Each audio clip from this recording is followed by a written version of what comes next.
যেতিয়া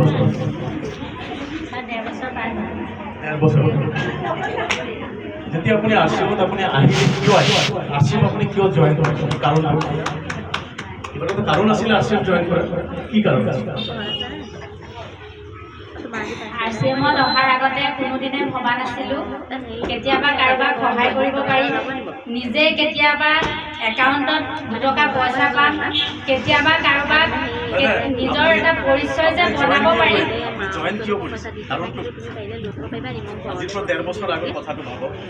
যেতিয়া আপোনাৰ কোনোবাই যেতিয়া আৰচিএমৰ প্লান দেখাইছিল আপোনাৰ জইনিং কৰাৰ কিবা এটা কাৰণ আছিল স্বাস্থ্যৰ কাৰণে জইনিং কৰিছিলে নে পইচাৰ কাৰণে জইনিং স্বাস্থ্যৰ লগতে সমাজৰ সেৱাত কেনেকৈ আগবঢ়াই যাম তাৰ কাৰণে তেতিয়া আপোনাৰ কিবা স্বাস্থ্যৰ কিবা প্ৰব্লেম আছিলে কিবা বেমাৰ চেমাৰ আছিল বেমাৰ বুলিবলৈ তেনেকৈ একো নাছিলে কিন্তু এই প্ৰডাক্টখিনিৰ কথা যেতিয়া গম পাইছিলোঁ যে প্ৰডাক্টখিনি ভাল তাৰ লগতে নিজৰ লগতে সকলোকে যে প্ৰডাক্টখিনিৰ পৰা যিখিনি ৰোগীয়া আছে সেই ৰোগীখিনি যে ভাল কৰিব পাৰি তাৰ কাৰণে জড়িত আৰচিএমত জড়িত হোৱাৰ আগতে আপোনাৰ মাহেকীয়া ইনকাম কিমান এতিয়া কিমান এতিয়া 31,760 টকা জমা হৈছে। Thank you very much.